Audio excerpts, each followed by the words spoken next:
Olá, olá, meninos e meninas do sexto ano, e aí, tudo bem? Vamos à nossa aula de língua portuguesa. Sou o professor Wesley e hoje nós vamos dar continuidade então ao nosso conteúdo verbos, certinho? Nós já estudamos muitas características do verbo no livro didático, tá?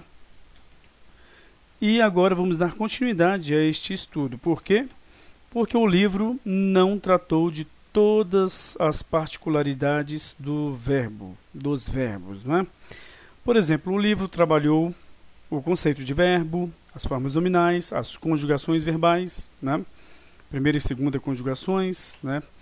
Também trabalhou alguns tempos verbais, por exemplo, os tempos verbais do modo indicativo, que expressa certeza, tá? Então, o modo indicativo expressa certeza. Só que faltaram muitas outras, né, situações importantes sobre, então, o estudo dos verbos. Por exemplo, temos os tempos do modo subjuntivo, que não foram trabalhados no livro. Então, vamos ver. Enquanto o modo indicativo expressa certeza em referência à ação verbal, ou seja, a ação verbal expressa uma certeza, então, sobre a sua ocorrência, no caso subjuntivo, não expressa certeza, tá? Expressa incerteza. E ele tem, então, três tempos verbais. Ele tem um presente, né, do subjuntivo, enuncia um fato que pode ocorrer no momento atual. Olha só, pode ocorrer no momento atual. É presente, mas pode ocorrer. Exemplo, é conveniente que estudes para o exame. Se você vai estudar, é outra coisa. Pode ocorrer, né? O pretérito imperfeito do modo subjuntivo, então, expressa um fato passado, mas posterior a outro já ocorrido. Exemplo, eu esperava que você vencesse o jogo. Então, olha só, mesmo sendo um fato passado, ele é posterior a outro já ocorrido. Certo? É como se fosse vamos colocar assim, função parecida com o futuro do pretérito do modo indicativo. Beleza? Observação. O pretérito imperfeito é também usado nas construções em que se expressa a ideia de condição ou desejo. Se ele viesse ao clube, participaria do campeonato. Agora, aqui não está mais expressando uma ação que ocorre depois de uma outra, certo? Porque, olha só, se ele viesse ao clube, depois disso ele participaria do campeonato. Então, aí a primeira ação seria ele vir ao clube, certo? Para depois participar do campeonato. Beleza, mas o que importa aqui é que, então, neste caso aqui, o que está sendo abordado é a ideia de condição ou desejo, tá? Agora, o futuro do presente, né, simples, do subjuntivo, enuncia um fato que pode ocorrer no momento futuro em relação ao atual. Por exemplo, quando ele vier à loja, levará as encomendas. Então, pode ocorrer no momento futuro. É futuro? É um futuro. É um fato que vai ocorrer posteriormente ao momento da fala, né? A pessoa está falando aqui, quando ele vier à loja, levará as encomendas. Beleza? Então, observação. O futuro do presente é também usado em frases que indicam possibilidade ou desejo. Olha só, se ele vier à loja, levará as encomendas. Nós temos a mesma, no caso, ideia aqui, tá? A mesma frase. Mas, observa, uma possibilidade ou desejo, tá? Aqui, quando ele vier, ou seja, ele vai vir, só não tenho certeza, né, quando é que isso vai ocorrer. Ele levará as encomendas. Agora, se você não tem nada marcado com a pessoa, mas você então projeta uma ideia, se ele vier, ele levará as encomendas, sim. Não tem nada marcado em si com essa pessoa que ela deva levar as encomendas, tá? Mas então você cria esta possibilidade, tá?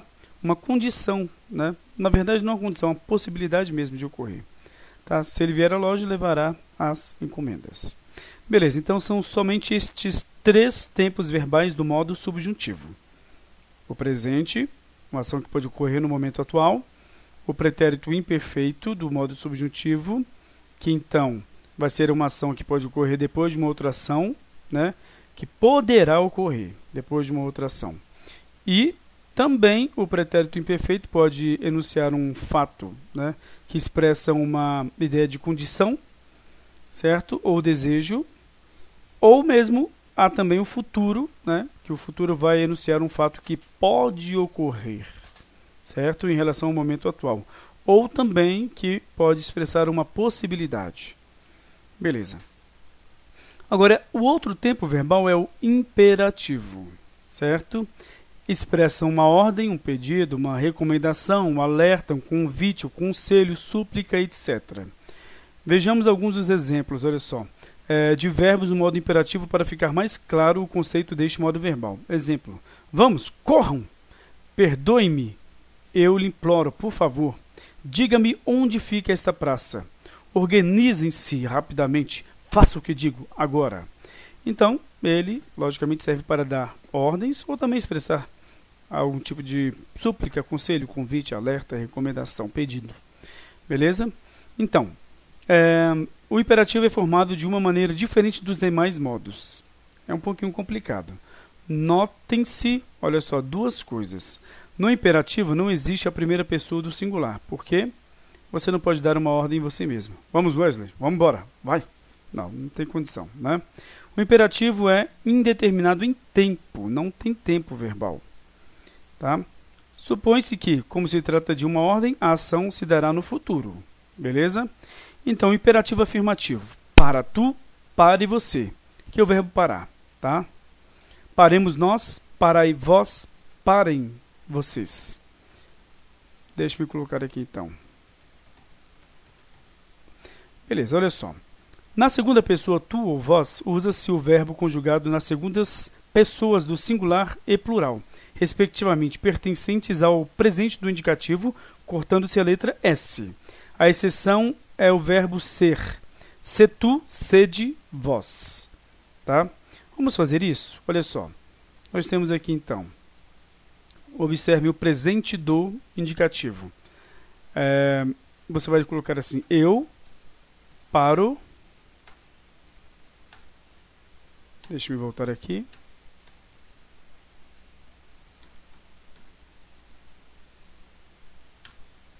Tu paras.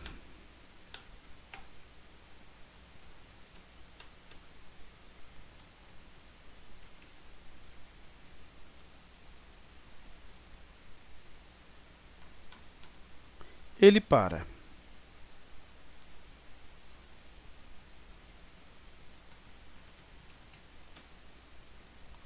Então vamos lá, olha só, nós temos aqui então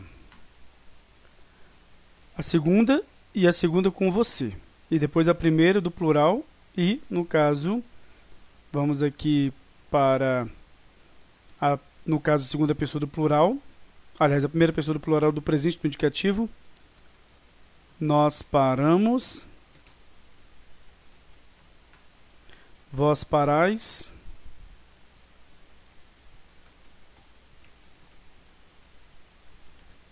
Opa.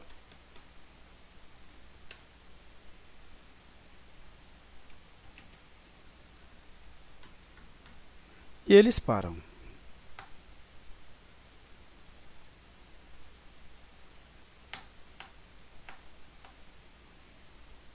Então, eles param. Beleza. Então, observe aqui como é que se dá a formação do imperativo afirmativo. Vou pegar aqui, então, uma linha. Tá aqui, ó. Para tu. Você retira da segunda pessoa do presente do indicativo, só que retirando-se a letra S, tá? Você corta a letra S. Beleza? Você corta a letra S. O para e você retira-se já de outro tempo verbal. Daqui a pouco a gente vai ver. Agora, paremos nós também de outro tempo verbal. Parai e vós retira-se, então, da segunda pessoa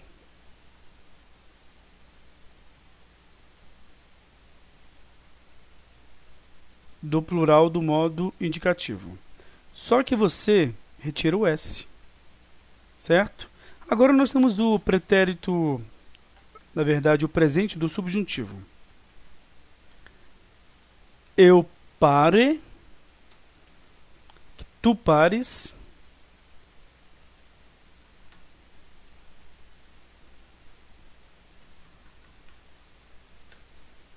tu pares,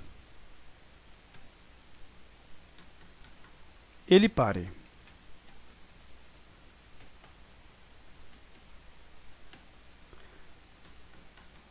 Paremos nós, né, ou nós paremos.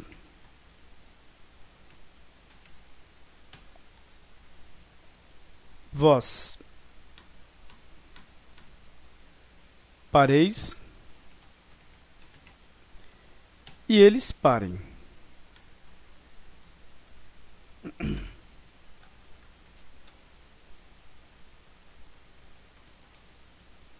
Beleza, vamos lá, olha só. Agora vamos formar o restante aqui. O pare você, nós temos que ter a seguinte ideia. Nós já estudamos, então, o pronome pessoal de tratamento você. Ele é um pronome de terceira pessoa, usa o verbo da terceira pessoa, mas nós usamos para nos referirmos à segunda pessoa, tá? Então, enquanto a segunda pessoa com tu é retirado da segunda pessoa do presente do modo indicativo, retirando-se o S, e a segunda pessoa do plural, vós, retira-se da segunda pessoa do presente do indicativo, isto no imperativo afirmativo.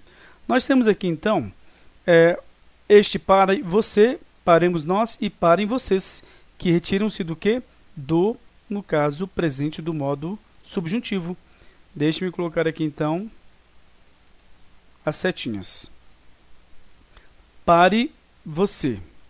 Retira-se da terceira pessoa do singular do presente do subjuntivo. Aí temos aqui também. Paremos nós da primeira pessoa do plural do presente do modo subjuntivo. Agora parai vós daqui da segunda pessoa do presente do modo indicativo. E novamente a segunda pessoa com você, né, vai ser retirada então da terceira pessoa do presente do subjuntivo, tá? Então aqui nós temos o presente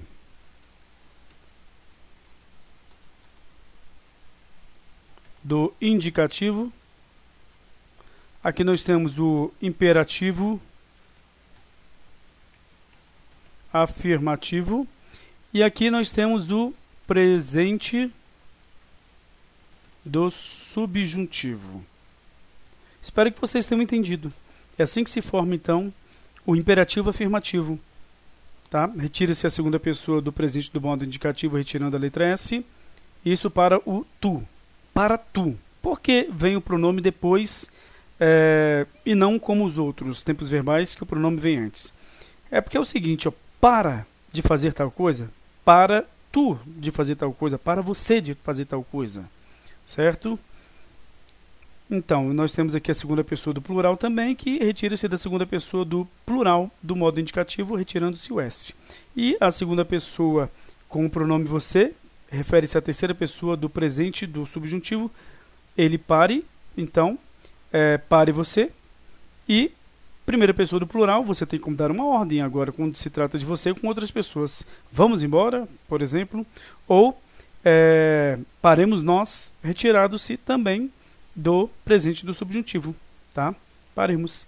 E temos aqui o parem vocês, retirado da terceira pessoa do plural do modo subjuntivo. Beleza? Então nós vimos aqui as observações, a primeira. A segunda, a única questão aqui é o verbo ser, né? Que então ele fica bem diferente, né? Que ele vai ficar se tu ou sede vós, certo? Agora, para os pronomes você ou vocês, usa-se o verbo conjugado na terceira pessoa do presente do subjuntivo. Então, olha só, você ou vocês, usa-se o verbo conjugado na terceira pessoa do presente do subjuntivo. Já falamos sobre isso, que apesar dele se referir à segunda pessoa, né? Na primeira pessoa do plural, nós, então, usamos o verbo conjugado na primeira pessoa do plural do modo subjuntivo. Certinho? Agora, o imperativo negativo, ele vai ser retirado todo no caso, presente do subjuntivo. Beleza? Olha só, vou pegar aqui o presente do subjuntivo, não vou ter como, no caso, copiar e colar ali, mas vamos fazer o seguinte aqui. Temos aqui, observem. Eu pare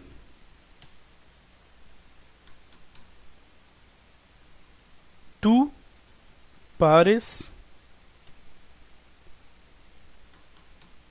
ele pare. Paremos nós, ou nós paremos. Para ficar mais fácil o subjuntivo, você coloca a palavrinha que eu pare, que tu pares, que ele pare.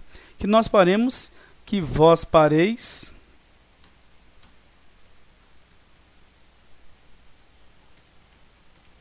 E que eles parem, tá?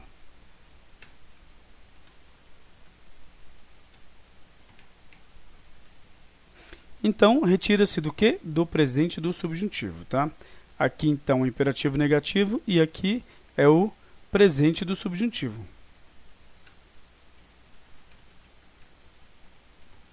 Certinho?